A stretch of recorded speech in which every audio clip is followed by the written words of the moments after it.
Yes. Okay, we have a quorum, so we can start. Welcome everyone to our webinar around smart buildings. So this is the 7th in a row and the last one, and that we have organized over the past few weeks together with our customers. Let me start with a few house rules. So this webinar will be recorded, so it's not necessary to take any notes, so you can review it afterwards. Might you have any questions during the session, please feel free to drop them in the chat box, and otherwise you can save your questions up till the end. So we have a 10-15 minute Q&A at the end of our webinar, so then we can handle your questions as well. Today we have a nice international audience, so with people from Denmark, Sweden, Germany and the Netherlands, so that's very good. Thanks for joining us. About the agenda for today, my name is Frank Snijders. I'm sales executive at OrangeNXT, involved in a number of smart building projects. I will be joined today by Job Sloop, my colleague. He's a smart building consultant. He will introduce himself later on, and he's specialized in energy management. He will give his view on the smart buildings from an energy perspective. And today's main speaker is Erik Verleus from SCHIPHOL Real Estate. He will share his vision after Job about SCHIPHOL's way forward with smart buildings in a smart airport city and their practice experience. Okay, let me start with a short introduction of OrangeNXT. OrangeNXT is a software solution company delivering PaaS and SaaS solutions. We are part of the ICT group, which is a big system integrator of about 1,500 people that are dotted around Europe. And we guide our customers through a digital transformation journey. So we do that by connecting people, devices and data. And we have three main pillars that we used for this purpose. MobileNXT to connect people, so planning people or executing tasks at a customer location. That's done through our MobileNXT solution. We have an IoT platform called ConnXT, so to connect the devices and sensors and other kinds of hardware. And last but not least, we have Digital Next platform, which is a big data hub, including some last mile solutions like Digital Next Search for knowledge mining or Digital Next Vision for object recognition through AI algorithms. First, let me start with the definition of how we see it of smart buildings, because similar to cloud that was introduced a number of years ago, everyone gave his own interpretation to the term cloud. And we see similar things happening with smart buildings. For us and for a lot of our customers, smart buildings consist of three main pillars. First one is energy management to meet your sustainability goals. Second one is health, so a healthy working environment in your office buildings or your public buildings. And the third one is building maintenance, because it's not just about monitoring, but also being proactive in maintaining a building in a proper way. Like the title says of this webinar, smart building is also more than just IoT data. So it's not just sensor information that you would like to collect. What we typically do in our project is collect a multitude of data sources into a central data hub. So that could be building management system information, that could be asset management system information like Maximo or Microsoft Field Services. That could be energy information, or weather information, for example, and we pull all of that information from those siloed systems into a central big data hub. From that point on, we enrich the data, we unify the data, because you want to compare buildings amongst each other. And once this data is enriched and unified, we start doing clever things with it. So applying AI algorithms to it, or for example, to be more predictive or to see some trends in the data.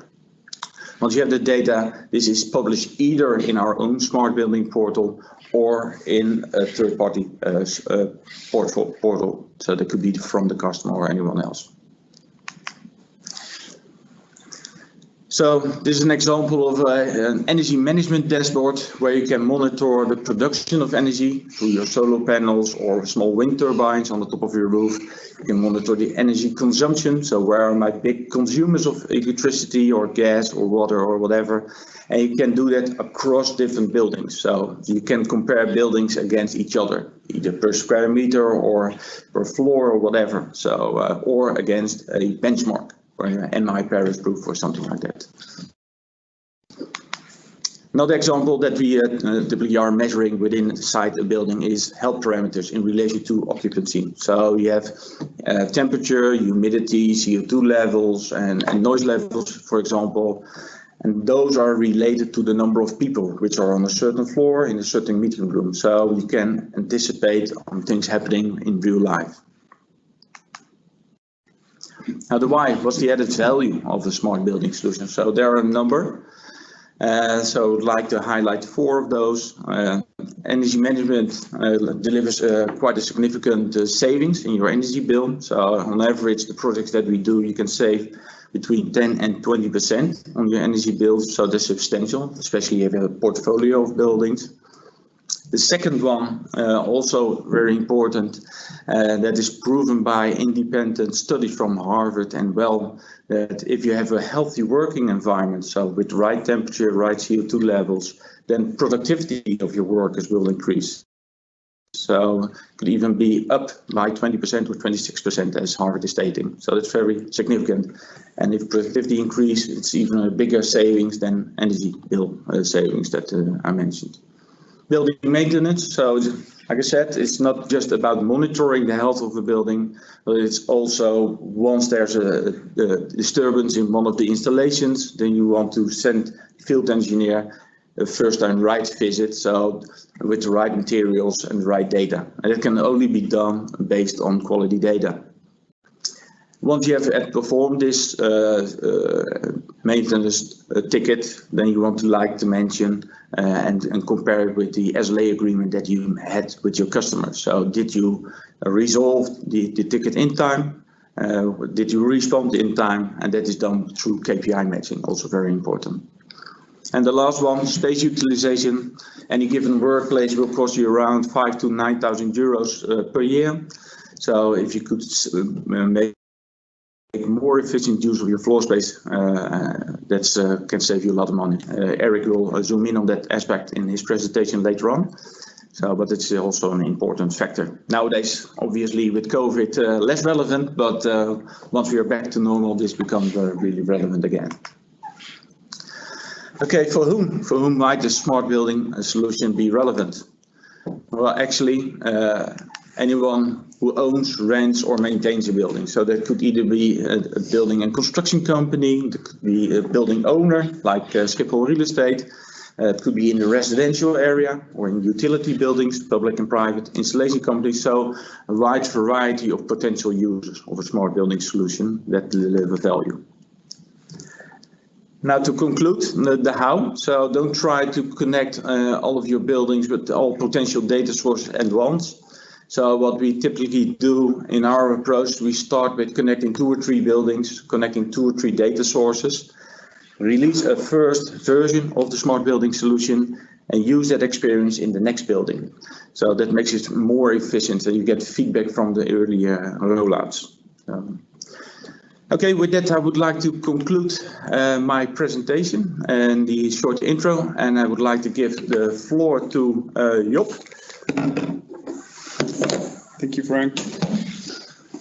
So yes, my name is Job Sloot. I work as a consultant for OrangeNXT, especially in energy projects and smart building projects. And next to this, I'm also as a product owner responsible for the IoT platform. We have an energy market called OrangeNXT. And in the past, I've worked on this project with SCHIPHOL Real Estate as a consultant as well, the smart building project we did there. In the past, I've also been involved with projects for BAM in energy management. And more recently for projects with Rijksvastgoedbedrijf, the agency that's responsible for the Dutch governmental real estate. So most of the offices. Let's see the next slide.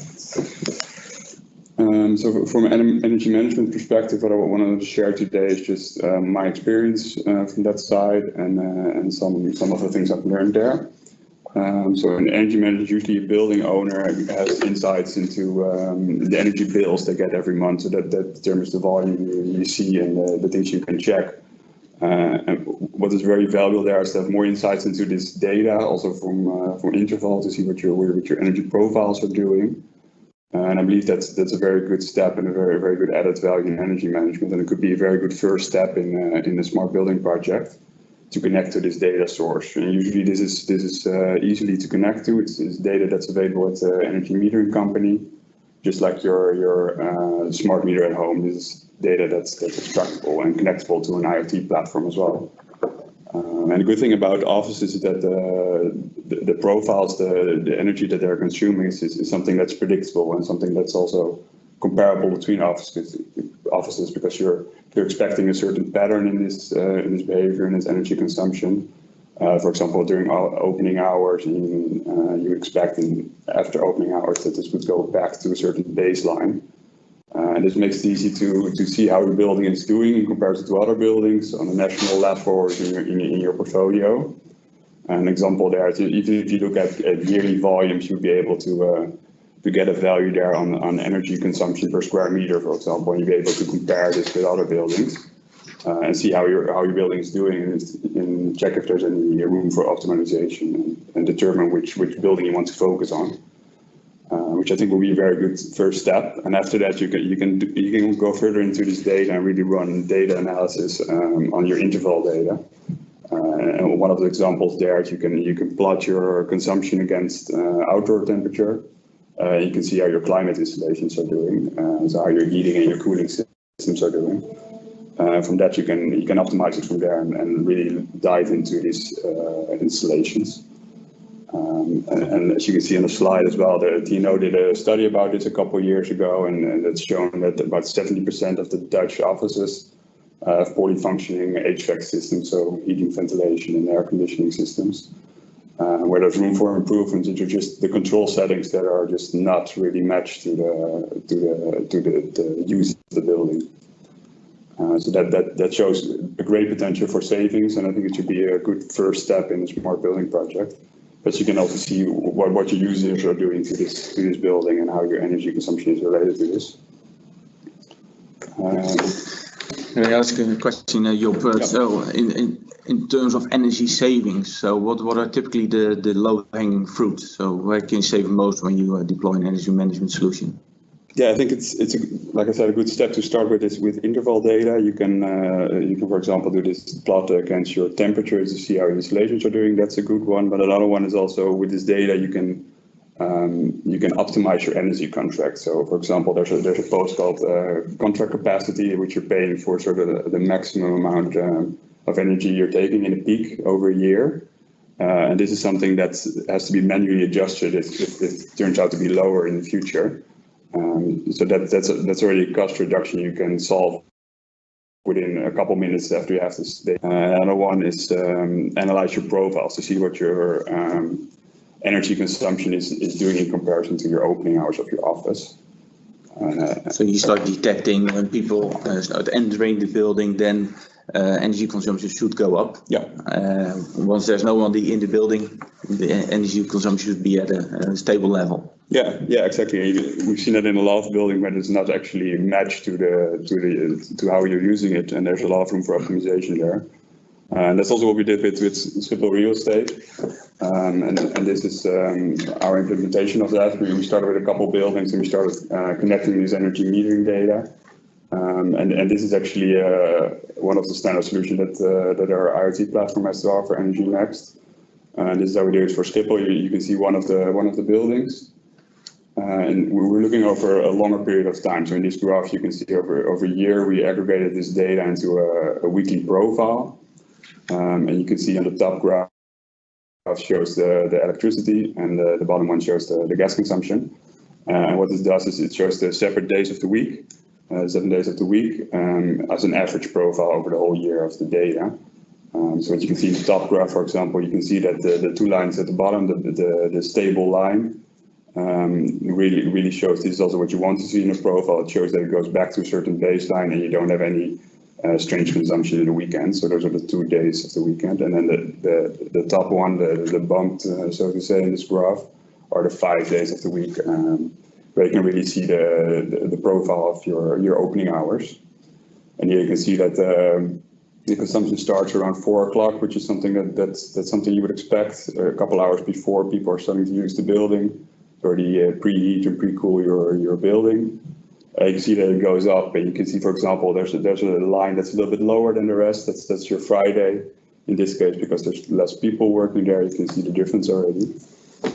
But the strange thing here is what we saw for this building, so one of the 3 buildings we saw this, is that the consumption is actually going on a little bit later than you expect. You expect it to go down around 5 or 6 for the first drop, and then maybe back to base level around 8 or 9 when everybody's left the building.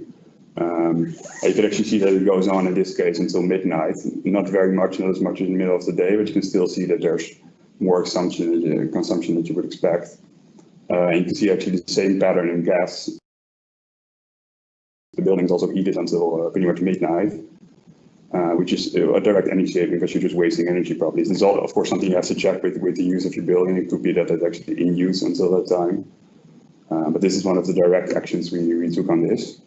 Yeah, it was a very nice, interesting insight to have and to see such a pattern. Yeah, it is also usually building owners don't really see it because there's not really any comfort complaints about this because nobody's actually in the building.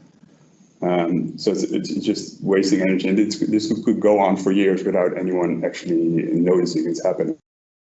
And you discuss these graphs typically with a facility manager or any specialist within the customer side? Yeah, of course. You need to check if this is. Of course, you can. If you look at it, you expect a certain behavior in an office, but it could be for this specific office that it has different opening hours, or maybe in the weekend it's open. So that's something you would have to check first. And then the next step would be to actually check what the control settings are of all your installations. Yeah. But usually these are the climate installations, your ventilation that's going on, and your heating and your cooling. And they usually have like time settings which you need to check after that. And it could be a very easy adjustment and very large energy savings. I've seen it at other buildings as well with BAM and Rijksvastgoed. I've done I think over 100 of these analyses already. And you can see in pretty much 30-40% of the time there's something to optimize, either a couple hours or something very radical where the consumption in the weekend just is just as high as the weekdays. One of the things I've seen is that in the summer months when there were comfort problems with very high temperatures, the settings were changed to allow for night ventilation, so 24/7 ventilation, which probably helps with cooling down the buildings in those weeks, but they forgot to turn it back after the summer months. And in one case, I saw that was going on for about 2 years, which is, of course, a very, very large consumption. Wow. Achieve significant savings. Yeah. Correct that. Yeah. Yeah, because also the gas is running with it, because the air has to be heated, of course. And, yeah. But this also raises a lot of questions. Of course, you want to know what's behind this main meter data. You want to know what your equipment is doing. So it also raises more questions to dive more deeper into your building and really go to a smart building concept. To also connect data from your building management system, maybe something about users, about the occupancy, about the weather data, what the weather is doing compared to your consumption. And that's where I think the first good step will be after that is to add some data about the building management system. So that's the system that operates all your installations and sometimes also your lighting and your security. And that's a good data source. That's also what we did for SCHIPHOL real estate. That was our next step, to connect this data. And this has a lot of benefits. Of course, you can dive deeper into this energy consumption, see where it comes from. But you can also look for the maintenance part. Is also very interesting to see how, for example, a piece of equipment, how many hours it's operating, which is of course related to its lifetime. So you can better predict when a piece of equipment needs to be replaced. And another thing is the patterns as well. How is this piece of equipment actually used? You see with gas boilers sometimes that it just turns off and on all the time, which probably is efficient for gas consumption, but not very good for your equipment. So you can use this to better predict it, but also to avoid broken down equipment. And this is also what we did for SCHIPHOL. So we moved from energy to a building management system, and in this case we we extracted some data about the health parameters, so the indoor climate, about temperature, humidity, noise, and that kind of things. So that gives you a lot of data. And just to see where the market is going, I think it's already very important to start with this energy management part of smart building. But you can see the policies are also changing. I mean, there are strict energy targets for offices with energy labels, but also related to emissions. And one thing that's very interesting as well is the mandatory energy monitoring that's already in place. It's called ABS, Energiebewaking Registratiesysteem. And that's already mandatory for the large consumers or the large offices.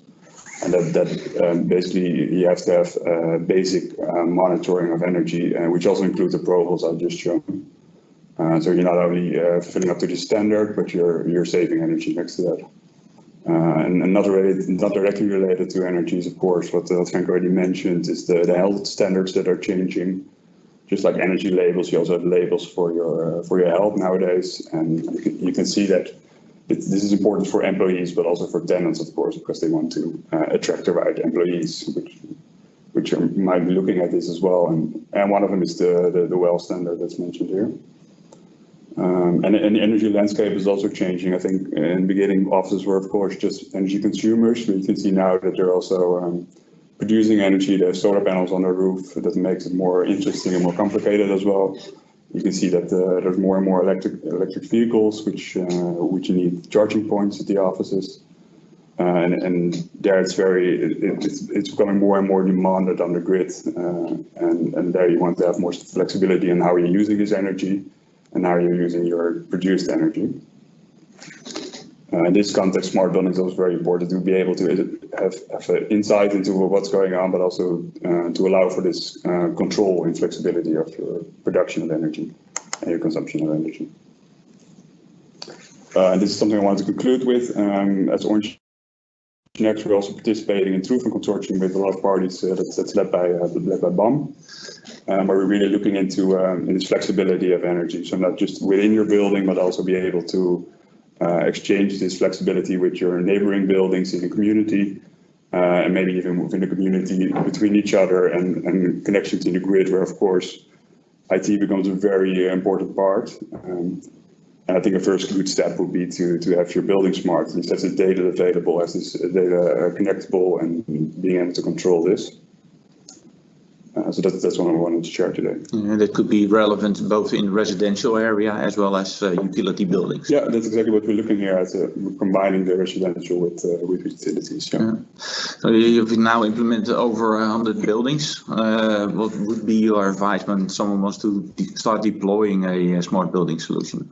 Where should they start? What's your lessons learned? Yeah, one of the things, of course, data availability is very important. This is what we noticed at SCHIPHOL Real Estate as this product we did. Of course, you can already make decisions at the early stage about the connectivity of your data, especially building management system is very important. If you have to make a decision on changing this or updating this, take into account that you want to have the data available for third parties, and maybe also have some smart availabilities of changing the settings. I think that's a very important one, and overall, I think it's just like you already mentioned, you have to think big and start small. That's very important here. I think you can start with this energy consumption, get some savings there already, and then move on from there. And I think there's a lot to do. Yeah. There's a lot of hurdles to take when you start. Definitely. Yeah. Okay, thank you very much. Now I would like to hand the floor to Eric. Eric, welcome. Thanks. And thanks for joining us. If the camera is in the right position, yes. Thanks. Okay, go ahead. Thanks guys for hosting this event, and thanks you guys at probably at home for joining. My name is Eric Verlees, and I work for the Royal SCHIPHOL Group, more specific for SCHIPHOL business unit, SCHIPHOL Real Estate business unit. And today I'm going to present you a couple of things. The agenda. At first, I'm going to introduce the Royal SCHIPHOL Group and SCHIPHOL Real Estate. And then secondly, I want to tell you a bit more about two things. Our smart approach, how we approach the whole concept of it. And the second thing is how we use data in order to actually provide any value to our users. And afterwards, there's opportunity, of course, to ask questions. So please feel free to drop questions in the chat box.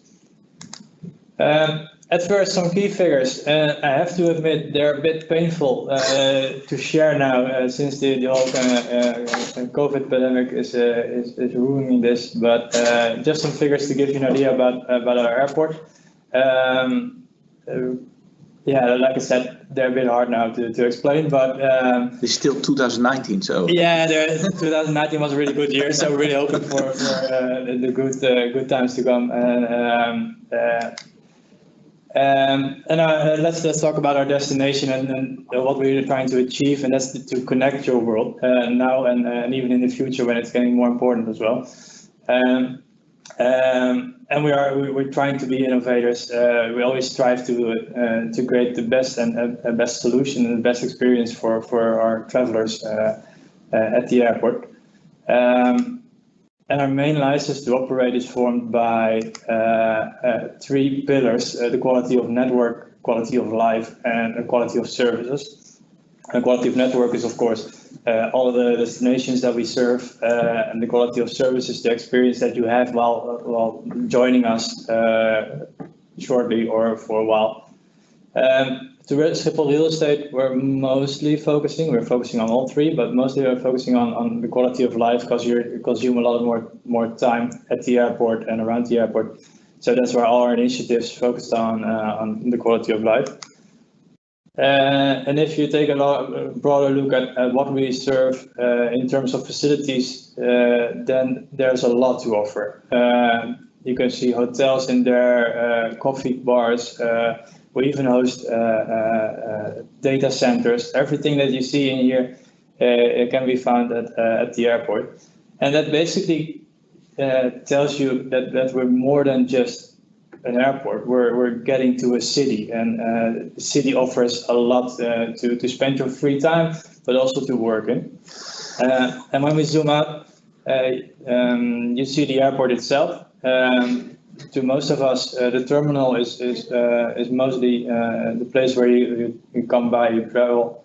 But to SCHIPHOL Real Estate, we offer a lot more than just, or to SCHIPHOL, we offer a lot more than just the terminal. SCHIPHOL Real Estate hosts a lot of areas in which the central business district is quite near to the terminal. But also the more cargo parts in the south and the more urban part on the east side. And we're constantly developing new parts in the north, just to expand our activities in terms of real estate. And at the bottom, you see a couple of our tenants, right priority at tenants that we offer and that we can facilitate in a place to work and meet. In total, we operate at SCHIPHOL Real Estate by the use of 4 strategic pillars. We offer flexibility in terms of our real estate, so that you can use your own rented part as flexible as possible, but also can use more flexible workspaces, like, for example, spaces or the office operators in which you can rent or use meeting rooms in other buildings. It has to be an inspiring environment so that you can work and meet other people, and that's also part of the connectivity. We want to foster new connections between people itself, so that tenants can meet other tenants and collaborate. But also in connectivity is a way to foster, for example, 5G connectivity or cellular reach, in which you can do the work that you want to do. And the fourth, and probably especially nowadays, a really important one is well-being. Our buildings have to be environmental friendly, but they also have to be they have to foster your health as well. So we're really focusing on that. And in the middle, it's not a strategic pillar, but we have all smart capabilities, as we say, to enable these strategic pillars. So we closely collaborate with from a smart perspective with the strategic pillars that you see in this picture. And we don't focus on smart itself. We use our business to enable, or we use technology to enable our business. Then I want to share a bit of our approach, and this starts with our customer journey, and this picture shows a lot. I'm going to talk you briefly to it and light out a couple of things later on. But where we started 2 years ago is by creating this customer journey in which you have an office user and more or less a logistic facilitator. And they both have their own customer journey within our buildings. In here you see one of our buildings. In this case, it's the World Trade Center, but it's more an overall picture. And the 6 teams or capabilities that you see in here, like digital productivity or safety and security, are our smart building capabilities, which we use to categorize our innovation portfolio. And I'm going to share you a bit about that, because every capability has a couple teams, and a team itself has initiatives as well. So, for example, if you take a look at the next slide, we see that those smart capabilities like digital productivity foster, for example, or at least use Alexa or the Office app or Mapic as initiatives in order to improve the digital productivity of people that work there.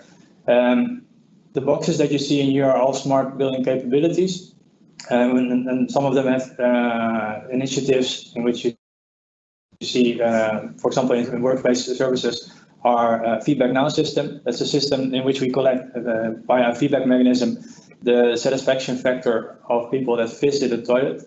It's a nice project because we use it at the terminal already to collect data from people that visit the toilets.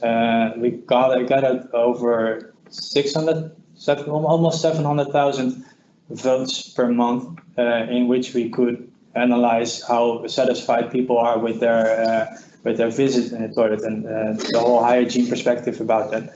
Do you see that? Because I think that's very relevant to get, especially from health parameters, to get feedback from your customers. So now it's already facilitated in toilets at SCHIPHOL, but I can imagine that also feedback buttons for temperature or anything else would be interesting for. Yeah, definitely. So we experienced this in our toilets, and since the mechanism is so simple and it helps to get direct feedback from your users, instead of the whole process behind it to file a complaint, for example, when that's processed. And this is way more direct than just a one-term user interview, for example. And yeah, all the capabilities that you see here are used by us. One thing actually that's quite interesting in terms of transportation is that we collaborate with each other in the Go Next program, in which we try to get people more out of their cars and use bikes. So there's a bicycle program around that, where you can have a special bicycle high-speed lane and repair stations and cleaning facilities for your bike as well as your clothing, because you need them as well. And that's a nice thing to collaborate in as well. Another important and not really mentioned a lot part is the safety and security. Obviously, we have standardized safety and security things like fire and burglary systems. But while connecting most of the time older systems, it's getting more important to check if they're safe in a cybersecurity way as well. So we regularly check our systems via penetration tests, for example, so that we know that if a connected system towards the internet, that it's actually safe. And we learn a lot by mistakes that we made in the past. So that's a good one. Do you follow also a different approach, because you own at SCHIPHOL real estate different types of buildings? Some of these buildings, like for Samsung or Heineken, they are occupied by only one tenant, and the base is occupied by multiple tenants. Yeah. Do you have the same approach for connecting those buildings, or? Yeah, in basic, as a real estate owner, we always go as far as the solid technology that's part of the building. So if we connect, for example, building management system, then we need to know how safe that is and how well it operates. But we also offer the possibility to our tenants to check the whole spectrum, so even their systems if they want to, for a penetration test, for example, so that we can analyze if how well the building is performing, but also how well their facilities are organized, and if they, for example, connect a copier to the internet, how open it actually is or how safe it is. So that's a new service that we're going to provide, and we see that it's our responsibility to provide a safe analog environment in which we all walk, but we also try to provide a safe digital world. And it also goes, it's not per se that we are going to offer new services, also just having these conversations with our tenants is also of great importance, just to emphasize on the digital safetyness of a building. Because you hear all these terrifying stories about mechanics that, or people that claim to be a mechanic and then hack your system via a copier or via a fridge or something like it. So it's our responsibility to tell that story as well. And it all adds to our innovation portfolio, in which we categorized all these 6 capabilities that we saw already in that user's journey. You see after below the capability, you see the teams, and every team has an initiative. And to us, as a real estate owner, we most of the time focus on, for example, space utilization, asset management, and building services management. Space utilization is basically about how well you use your rented places. Asset management is more on our side in order to know how a building is used, but also what we can do from a predictive maintenance point of view. And building services management goes about everything that we provide to a building, energy, water, stuff like that, but also the waste that we collect from a building. So we're analyzing our residual garbage in order to know how well our tenants are separating their waste, and trying to educate them as well, and have these conversations about how they can separate their waste in a better way, so that we're getting to a more friendlier environment. There's a wide variety of innovation. How do you determine the priority between? So what goes first? So the kind of cherry picking that you need to do? Yeah, everything goes a bit. We're developing a lot of these things, and we're trying to be user driven. So as long as there's a solid business case or a solid need for it, there doesn't really need to be a business case. For example, we're now developing something in water management. Water is quite cheap in the Netherlands, so that's not really there. You can't really build a business case around that. But from a sustainability perspective, it's really important to know, for example, if a building has leakages, or how well it operates with its building, with its water. If we see a lot of water consumption during a weekend, for example, that's quite strange. So there, in that case, sustainability is really important for us at SCHIPHOL, and we're trying to be energy positive at the end of 2030. So in that case, we also need to have water consumption in that, just to tell a story like, okay, you're consuming too much water, or we see a lot of leakages, or even if a leakage occurs, you can act a bit faster on it to see a change in pattern, for example, and file a complaint. So yeah, what we mostly use is, to answer your question, is the need from the business. And that could be our own need or a need from our customers in order to develop. You need some kind of sense of urgency to prioritize. Yeah, well, one thing in it is that we have this pilot running now with car sharing. SCHIPHOL is a quite dense location, and having these parking facilities is always a challenge, because everybody wants to park right at the airport. So try to offer other solutions in terms of car sharing and bike sharing, so that you can use a bike on a bicycle at the airport itself. And if you want to travel abroad to another location, then you can use a shared car. Just so that we can provide the same luxury or the same comfort, but decrease the amount of cars at the airport. Yeah. And overall, you see all these initiatives covering by the bike sharing, ride sharing, all the traffic information, the water management. And we basically approach this as a city because we have so much to offer, and all the initiatives that we develop provide data, and that data goes towards our open cloud platform at SCHIPHOL ourselves.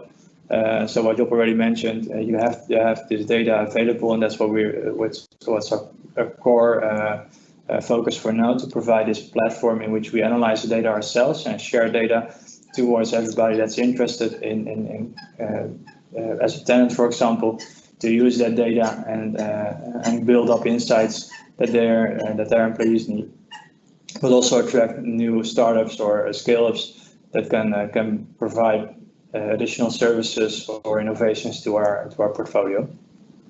In this picture, you can also see that you're working towards a smart airport city rather than a smart building. Yes, definitely. Yeah, it's not where the funny point is that it's quite normal to approach it as a building itself, and then you have all these technologies to tell something about the building. But to us, we have 42 buildings in our portfolio, and it's really important to have this overview about the whole area in which we have to analyze what's going on, not in a specific building, but how well buildings are operating together, and how we can share. For example, in the energy part, we're looking at all the smart grid initiatives that are being developed right now, and how we can efficiently balance the load in our charging poles for cars, for example, and how we can divide all those energy sources together over more buildings, so that we have not just one building to look at,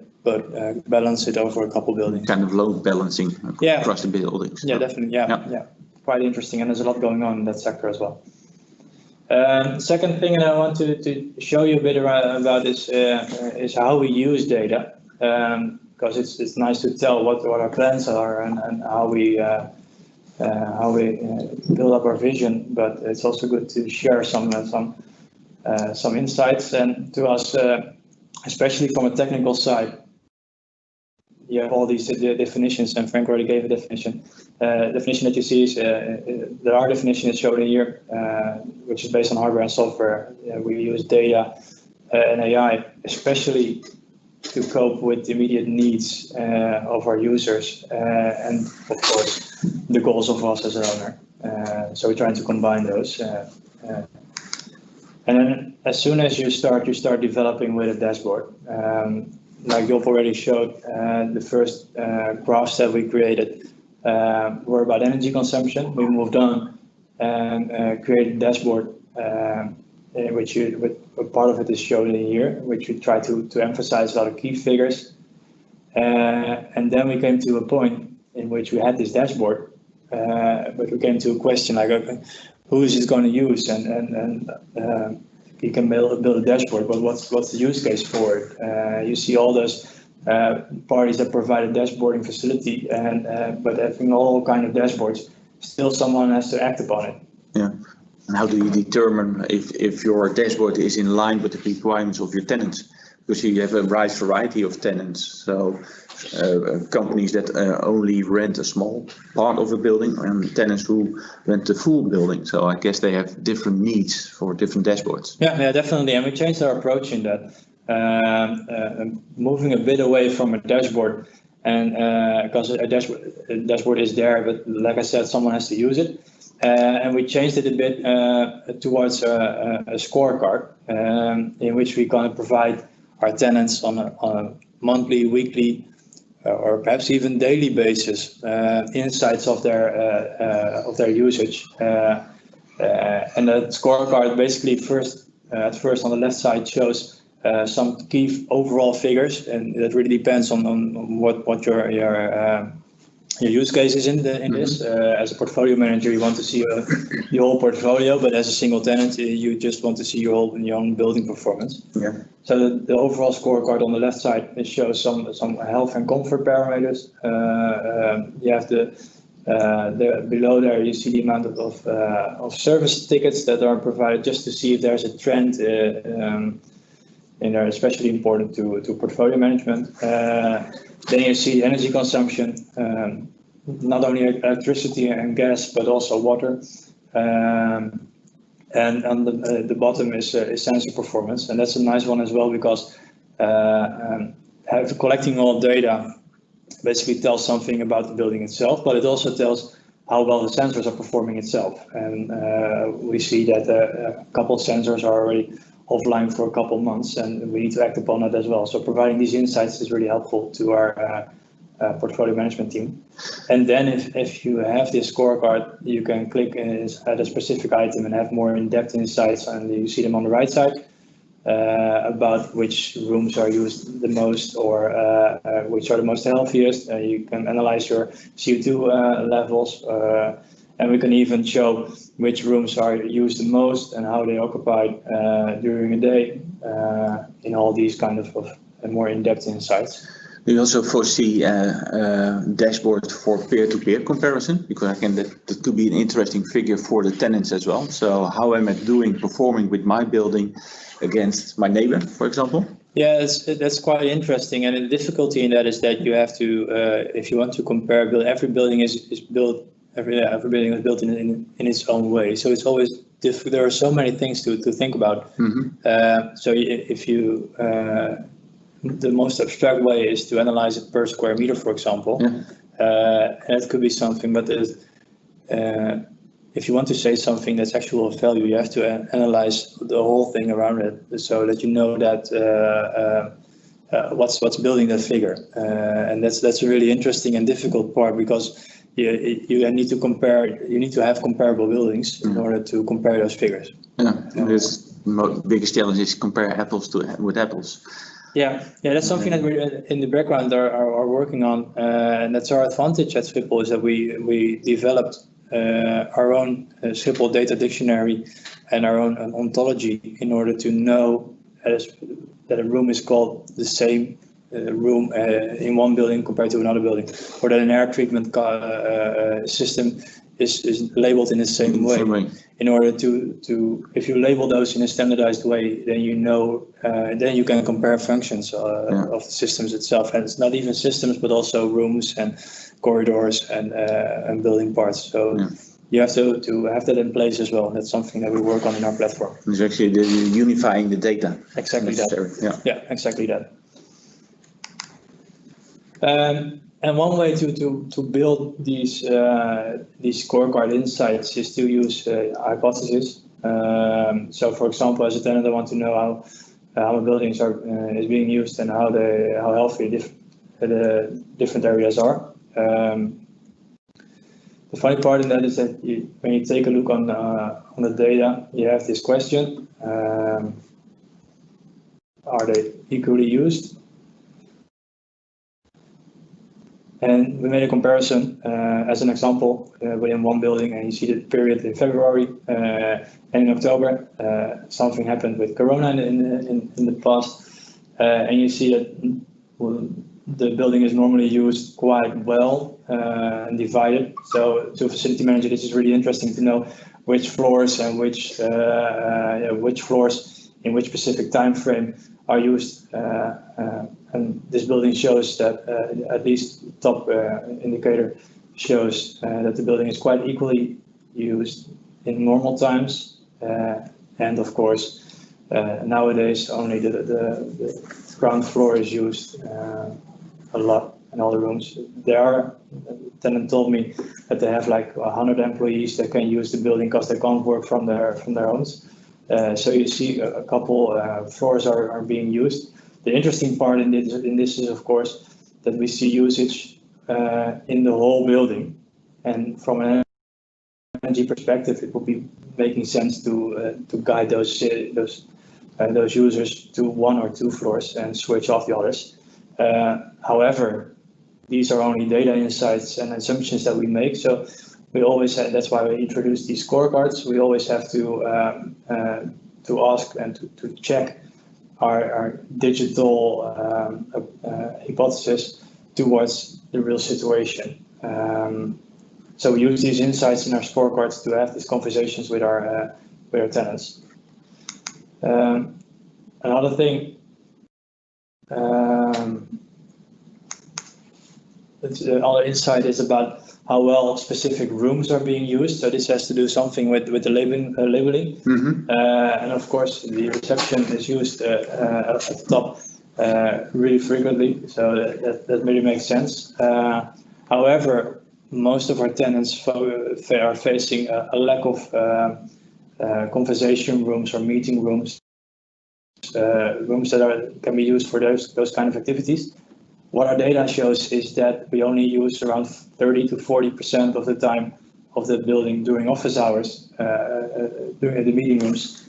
So that's quite interesting that we all experience a lack of availability in meeting rooms, and that our data shows not even half of the time that those rooms are being used.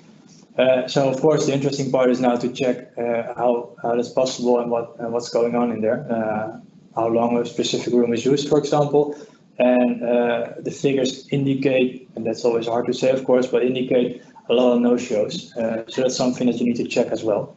To us, it stops a bit at that edge because we can't incorporate, for example, the room booking systems or your agendas. That would be ideal, but yeah, that would be the ideal situation. And if we are a building owner and we're not using this building, and if you are in a situation that you own the building that you're using, then you can connect your room booking system or your Outlook agenda system to it, and then you can actually check if there are a lot of no-shows or not, and how well. So that will be the ideal situation, and we can't go that far.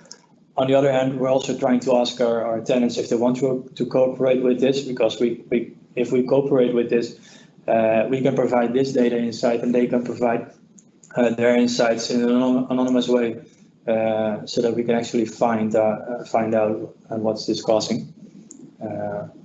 So that's something for the future to collaborate on.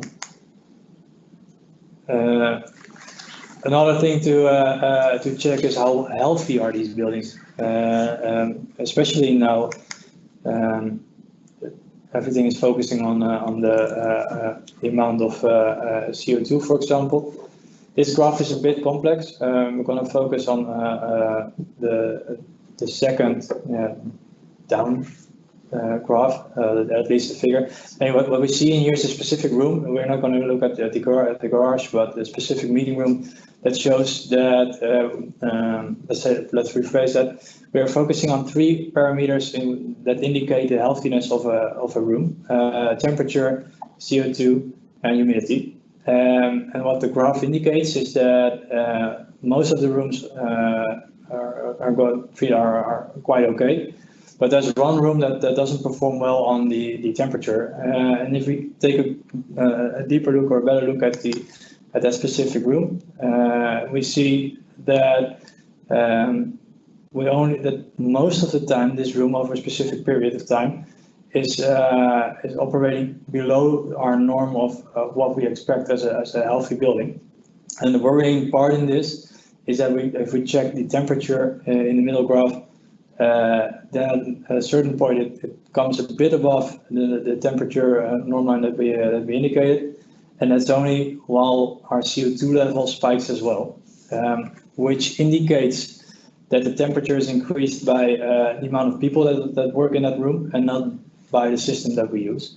So we need to analyze this and see how it's possible that this specific room solidly operates below our standard, and that only comes above the underlying threshold when there are people in the room.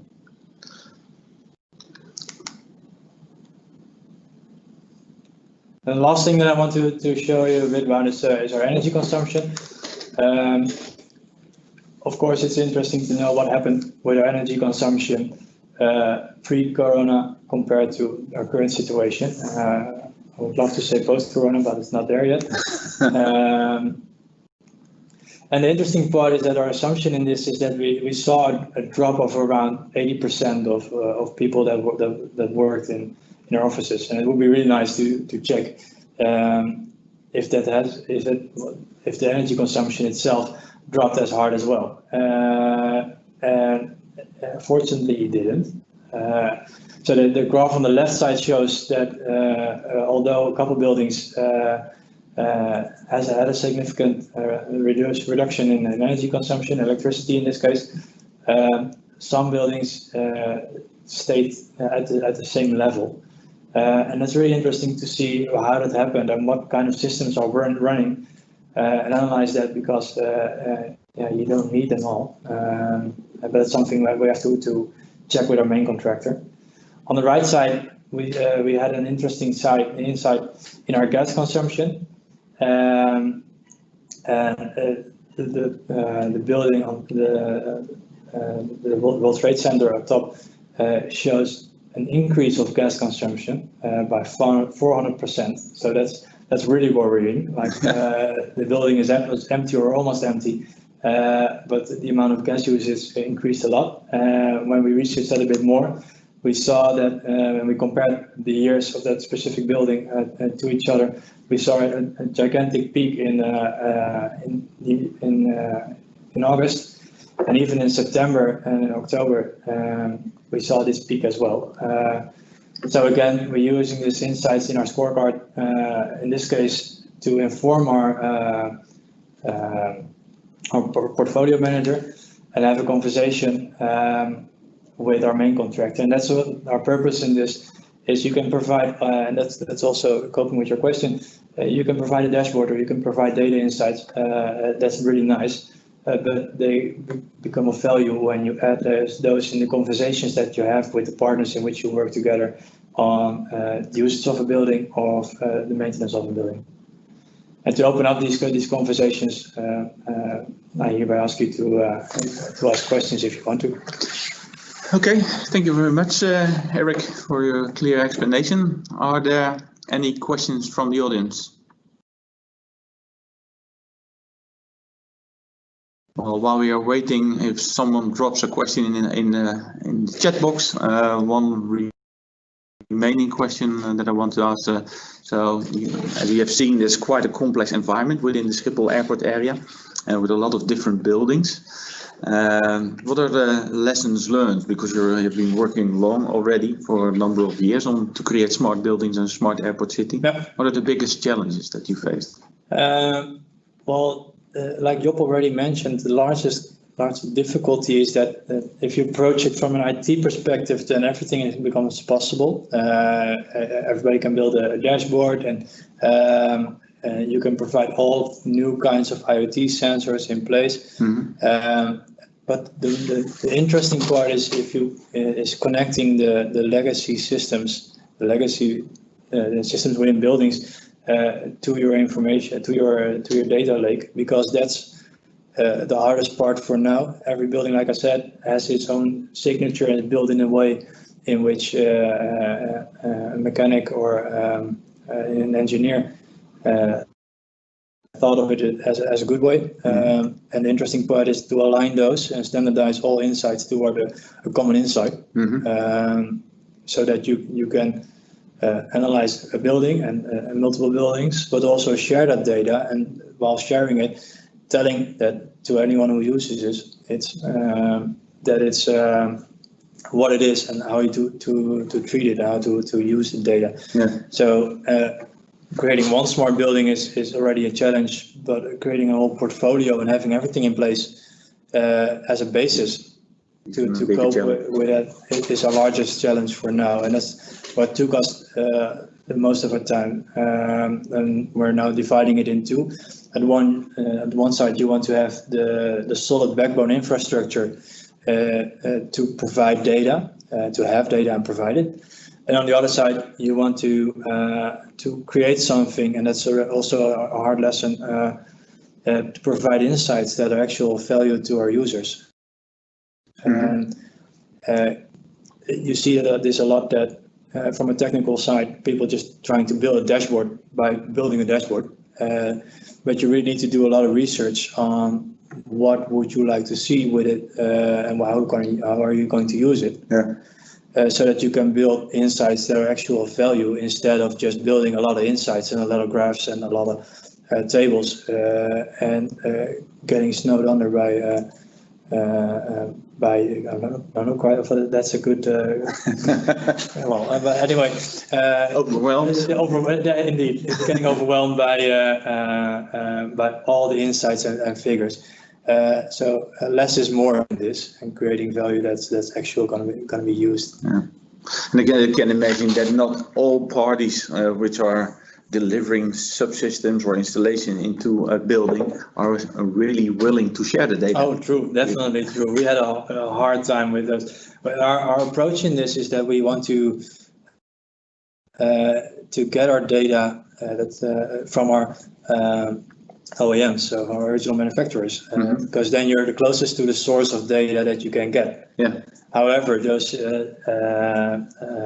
those parties have their own roadmaps and trying to sell you new systems in which the newer systems can share data standardized, but the olders are out of life in a way, and they're not willing to support our needs to cope with systems. We have this one building, for example, which has a building management system that's only 7 years old. It needs to be there for another 10 years, for example, and the system in there we're told that the system is out of lifetime. It's not going to be. It's sort of being served, but we can't connect it in an easy way towards our platform. Yeah. So you need to figure out, if you can't do it with the manufacturer, you need to incorporate other parties that can cope with these systems and standardize the data in tables that we can use. And standardize the data, and for example, a brick schema standard, or what's the other word? Well, those standardized tagging systems, or brick schema, brick. Well, I can't come up with the word right now. But at least standardized data in a way that we can cope with it. Work with it, yeah. Because having all these insights or sharing all those insights is one, but having the data in a solid way together is really of great importance, especially if you want to scale. Yeah. Okay, did we get any questions? I see that we are a minute over time, so everyone, thank you for participating in this webinar session. Eric, thank you very much for coming over here. This, as I said in the beginning, this is the last one in a series of webinars. We will start a new series in February, so please stay tuned. And thank you very much for now.